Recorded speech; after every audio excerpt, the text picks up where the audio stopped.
Bonjour à tous, bienvenue pour la suite de notre découverte du logiciel FreeCAD. Aujourd'hui, nous allons continuer notre projet de création d'une pièce 3D pour la prise en main du logiciel, afin, je le rappelle, d'être en capacité de modéliser plus tard, pour la documentaliste, un séparateur de livres plus pratique que ce qu'elle a actuellement. C'est-à-dire actuellement, elle a quelque chose qui ressemble à ça, et donc qui tient pas la route, qui est pas pratique. Donc la dernière fois, nous avions fabriqué cette pièce ici en grise, ce que j'ai appelé le support. C'était sur l'étape de la quatrième vidéo. Nous avons sur cette quatrième vidéo, sur cette quatrième étape, ajouté ce qu'on appelle une queue d'aronde. Cette queue d'aronde permet d'emboîter ici une autre pièce en la faisant glisser l'une sur l'autre. Alors, nous allons ouvrir cette pièce que nous avons entièrement fabriquée pour poursuivre. Donc, fichier, ouvrir. Donc, je vous avais conseillé à chaque fois de sauvegarder par incrémentation à chaque étape pour revenir en arrière si besoin. Donc là, je vais ouvrir la dernière étape, c'est-à-dire l'étape 4. Donc, je rappelle les étapes. Première vidéo, je vous avais montré comment créer un profil sans forcément parler de contraintes de dimension. D'accord. À partir de là, sur la deuxième vidéo, là, je vous ai demandé de contraindre la pièce de manière à ce qu'elle ait des dimensions précises et des géométries précises. Sur la troisième vidéo, nous avons rajouté des renforts sur le profil de chaque côté et un perçage.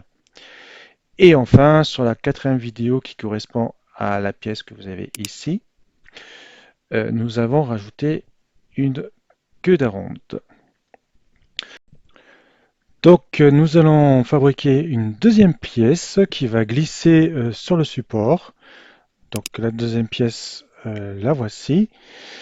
Nous devons, pour que cela fonctionne, refaire la queue d'aronde. Cette queue d'aronde, nous devons la refaire en négatif, c'est-à-dire à l'opposé, pour que les deux pièces s'emboîtent parfaitement.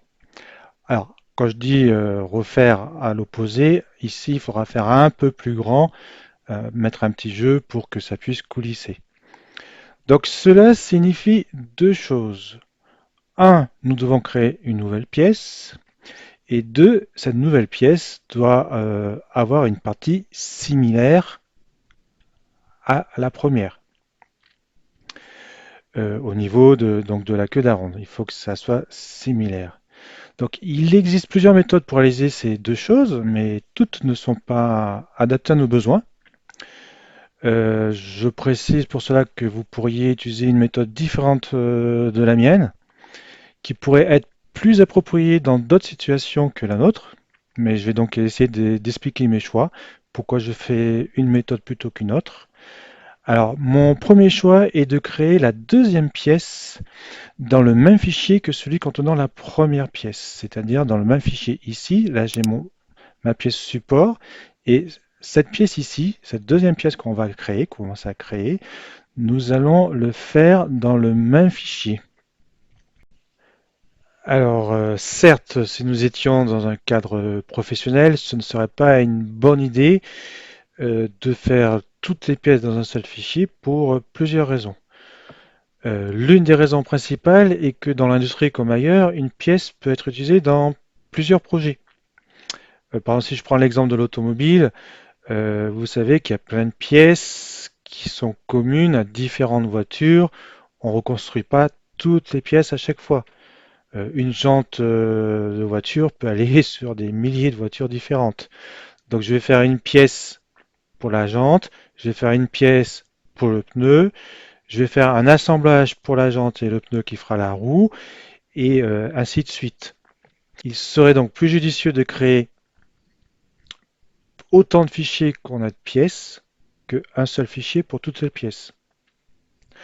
Donc si moi je ne vous enseigne pas cette méthode, c'est pour deux raisons principales. La première, c'est que cela nécessiterait de vous expliquer comment ensuite assembler ces différentes pièces, ce qui demanderait un apprentissage plus long. Et on n'est pas des professionnels, nous n'avons pas le temps d'acquérir ce niveau de maîtrise. Euh, on est contraint par un certain nombre de séances. Et puis, comme je vous l'ai dit, voilà, on n'est pas des professionnels, hein. On a juste deux, trois pièces à assembler, à créer. On va pas faire une usine à gaz, on va pas construire une automobile. La deuxième raison, elle est plus personnelle, si j'ai envie de dire, c'est qu'il faudrait donc créer trois fichiers. Un pour la première pièce, le support, donc ici. Deux, deuxième fichier pour la deuxième pièce. Et il faudrait en plus créer un troisième fichier qui contiendrait pardon, l'assemblage de ces deux pièces. Donc, mon rôle étant aussi de vérifier et de corriger votre travail, il sera plus facile pour moi de vérifier le contenu de l'ensemble de votre projet qui sera stocké dans un seul fichier que d'aller chercher plusieurs pièces éparpillées qui m'empêcheraient de lire peut-être correctement votre travail. Voilà. Donc, assez blablaté, on va commencer donc la réalisation de notre deuxième pièce, comme je l'ai dit, dans le même fichier. Donc, je vais par sécurité cliquer sur mon fichier pour être sûr d'être sur celui-là et pas ailleurs. À partir de cet emplacement, je vais créer un deuxième corps, une deuxième référence pour ma deuxième pièce. Donc, je clique dessus. Voilà. On avait vu la dernière fois, on avait renommé les différentes parties pour se retrouver plus rapidement. On peut le faire tout de suite, ce sera fait. Donc là, clic droit, pas propriété, pardon, renommer, donc raccourci clavier F2. Et je vais appeler la deuxième pièce insigne, par exemple.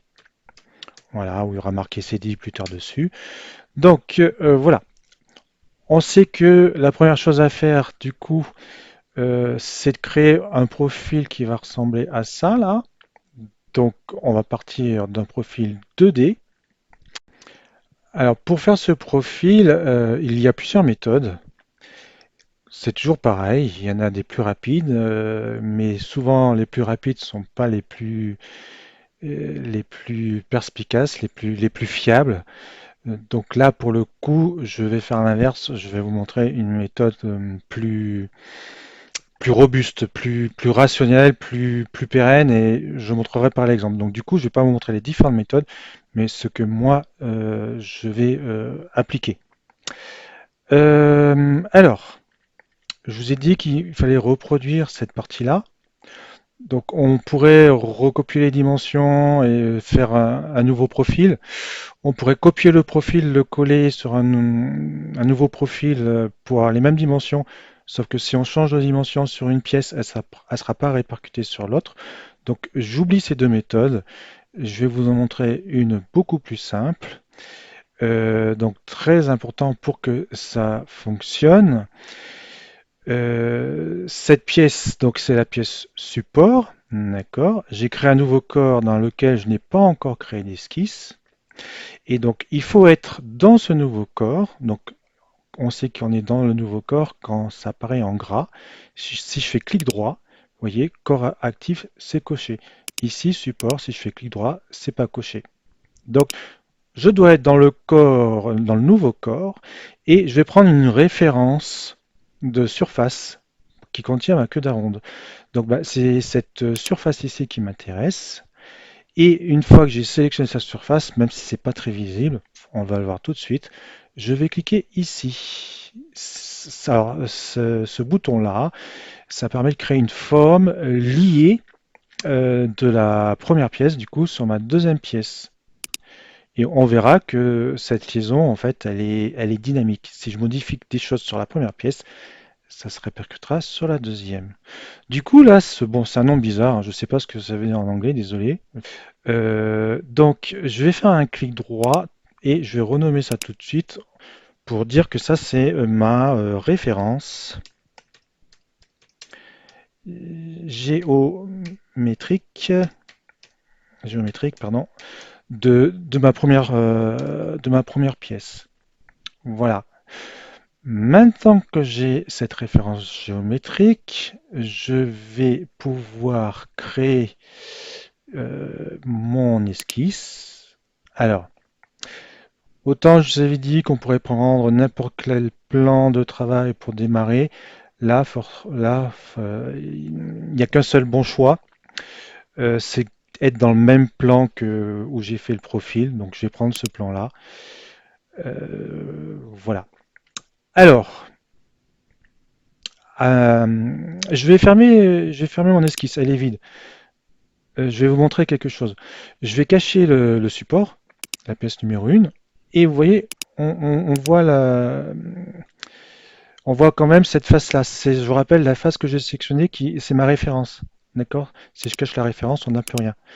Donc c'est cette pièce-là qui va servir de référence. À la limite, là, j'ai plus besoin d'afficher le support. Ma référence géométrique suffit. Donc je retourne sur mon esquisse. Euh, on pourrait, tiens, bah, directement la renommer. Ça sera fait aussi, renommer. Donc c'est mon esquisse, c'est mon profil d'un signe. Allez, on va l'appeler comme ça. Profil, un signe. Voilà.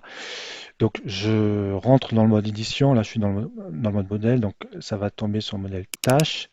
Donc au passage, vous voyez, quand on change quand on passe de modèle à tâche, on change d'atelier. On était sur Part Design, on vient de passer sur Sketcher. J'en ai pas parlé, mais bon, ça n'avait pas beaucoup d'intérêt. Alors, ici, j'ai des zones qui vont me servir pour faire ma deuxième pièce. Euh, alors, ce qu'on ne peut pas faire, c'est de prendre appui sur la référence ici. Vous voyez, je peux pas. J'ai pris n'importe où. Il faut, comme la dernière fois, on l'a vu, créer une géométrie externe. Alors, bah, je vais prendre plusieurs géométries, plusieurs arêtes qui vont me servir de référence externe. Donc cette arête-là, je vais prendre, bah, écoute, je vais prendre pas mal de choses. Je vais prendre ça, ça et ça. Et donc clic droit pour sortir. Voilà. Là, franchement, à partir de là, je vais pouvoir faire ce que je veux. Donc démonstration, je vais faire exprès de faire un peu le bourrin. Donc multiligne. Je vais pas partir de l'extrémité, je vais partir quand même sur la droite. Donc tangent, point tangent à la droite. Ah, je vais pas trop faire le bourrin, je vais m'aligner sur ce point-là. On va faire quelque chose quand même de relativement droit ici, voilà. Là, allez, je vais de travers parce que de toute façon, pour tomber pile dessus, ça va être compliqué. Je me remets quelque part sur la droite, mes tangents à la droite. Je fais une diagonale. Je vais faire exprès de faire de travers, comme ceci. Et je vais fermer ici. Voilà, je sors de mon outil. Alors évidemment, ce que j'ai fait, ça ressemble à rien. Mais donc, démonstration. Je vais rafficher la pièce numéro 1, le support ici. Voilà. On va faire la protrusion de mon profil ici, là, en vert. Donc, j'ai fait afficher cette pièce-là pour voir si je vais dans le bon sens de la protrusion. Donc, je sélectionne le profil, je clique sur protrusion et vous voyez, ah bah ça va pas dans le bon sens, ce n'est pas grave. Je vais faire inverser et si vous vous rappelez, c'était une longueur de 40. Donc, c'est marqué ici, hein, si vous ne vous rappelez pas. Le dessin, il est fait pour ça. Donc, 40, OK. Voilà. Alors, euh, ma queue d'arande ici ressemble à rien. Et donc, on va voir comment se servir de ça pour faire quelque chose de vraiment, j'ai envie de dire, parfait. Au passage, vous avez vu qu'ici, ça a créé un nouveau volume qui a été créé donc à partir du profil ici. Ce volume-là, c'est du coup le volume de mon insigne. Est-ce que je peux mettre le même nom que là? Du coup, je vais l'appeler bloc. D'accord? L'insigne, ça sera ce qui contient l'ensemble. Donc là, c'est mon bloc de badge d'insigne. Allez, je vais renommer ça bloc. Renommer bloc. Donc vous n'êtes pas obligé de renommer, mais franchement, on s'y retrouve plus facilement après. Donc, je vais rééditer mon profil parce que là, il ressemble à rien. Je retourne dedans. Et donc, on va voir l'avantage du profil externe. Je vais pas m'embêter, franchement. Vous voyez, ça, cette droite-là, je veux qu'elle soit pareille à celle-ci. Donc parallèle. Alors, il y a plusieurs solutions de choix, hein, mais vous allez comprendre pourquoi je fais ça. Je vais prendre cette droite-là, je veux qu'elle soit parallèle à celle-ci. Tac. Et j'ai fait exprès de faire travers ici. Je veux que cette ligne soit parallèle à celle-là. Voilà. Déjà, vous voyez, ça ressemble à quelque chose d'un peu mieux. Alors, c'est loin, loin d'être parfait. Vous voyez, ça bouge dans tous les sens. Je vais en profiter. Ça, je vais dire que je veux que ça soit droit. Alors, si je clique directement dessus, ici, ouais, c'est bon. L'épaisseur, on verra après. Là, les 3, en fait, j'ai mis 3 et 3, mais on va mettre une tolérance. Et de toute façon, on va pas marquer les dimensions, puisqu'on va se servir de ça. Ça va être encore plus simple.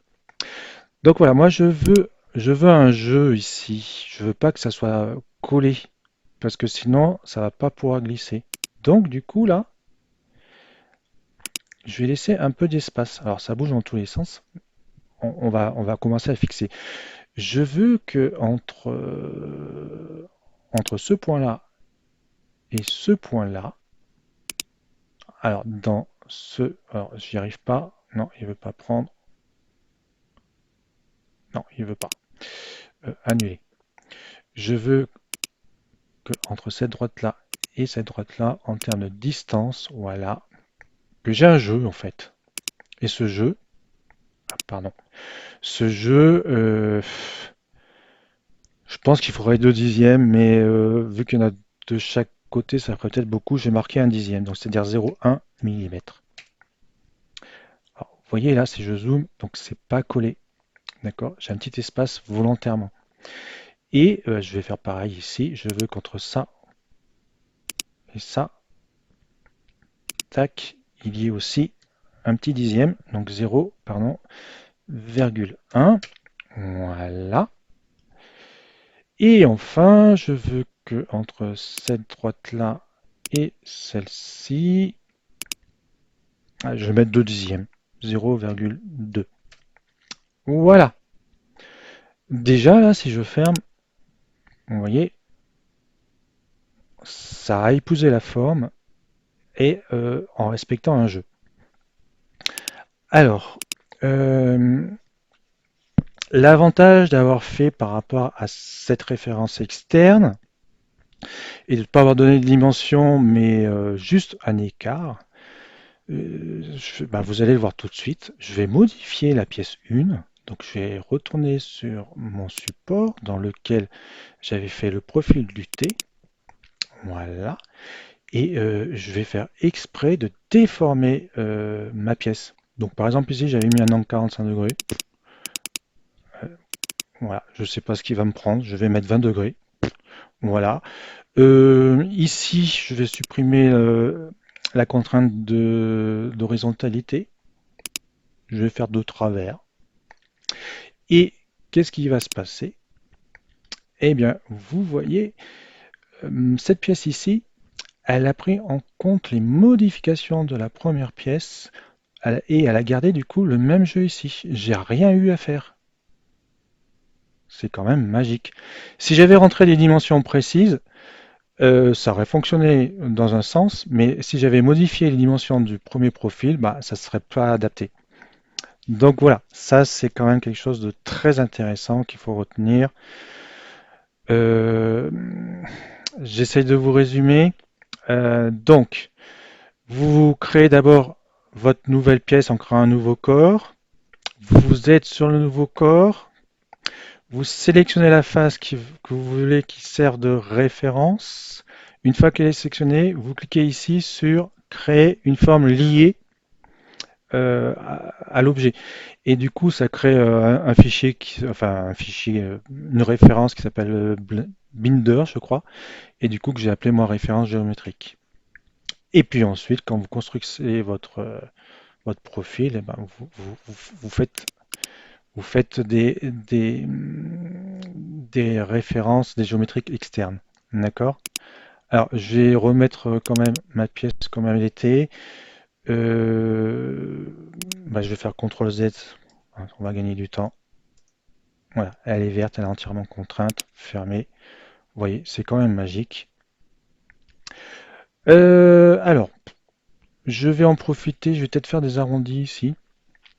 Donc je retourne sur le profil de mon insigne. Je vais réduire ça, c'est pas la peine qu'on voit le support. La référence géométrique, bon, si je vais la laisser. Profil, donc voilà. Ah, et quelque chose dont j'ai pas parlé, s'il y avait quelque chose de caché là que vous voyez pas ce que vous êtes en train de dessiner, ça peut être utile. Bon, là, ça va servir à rien dans notre exemple. Bah, c'est pas le meilleur moment pour vous montrer ça. On verra ça peut-être une autre fois. Bref, j'avais parlé d'arrondi. Donc, je vais en arrondi entre cette droite et j'ai du mal à voir cette droite là. Et donc, je fais. Mince, je suis trop dessus. Voilà, il est ici. Bon, pardon. Je clique d'abord sur l'outil et après sur mes droites. Voilà. Pareil ici, entre ça et ça. Voilà. Clic droit pour sortir. Donc, franchement, un diamètre d'un millimètre, c'est largement suffisant. Si je double-clique, non, ça marche pas. Donc, dimension. Ah, je suis en rayon. Bon, pas grave. On va mettre 0,5 du coup. Voilà. Et ici. Donc, si vous voulez avoir le choix entre rayon et diamètre, hein, vous cliquez pas ici de manière automatique. Vous faites vous-même ce que vous voulez. Moi, je vais prendre un diamètre. Voilà, je fais un de diamètre. Voilà. Alors, toute cette partie-là est verte parce qu'elle est contrainte par rapport à cette pièce-là. Il me manque juste l'épaisseur ici, qui est de 10. Donc, bah, j'avais presque fait 10 au hasard, vous voyez. 10, oh, c'est quand même pas mal ça. Voilà, 10 mm. Du coup, ma pièce est verte. Elle est finie. Enfin, elle est finie. On aura l'inscription à faire, hein. Ça sera l'étape 6. Voilà, on écrira CDI. Euh, Elle est un peu brute quand même. Euh, je vous propose de voir la fonction arrondie là, sur les arêtes. Comme ça sera plus joli et puis c'est quand même quelque chose d'utile. Du coup, je vais prendre une autre méthode. Je vais sélectionner la surface. Voilà. Et je vais cliquer sur congé. Voilà. Beaucoup plus simple.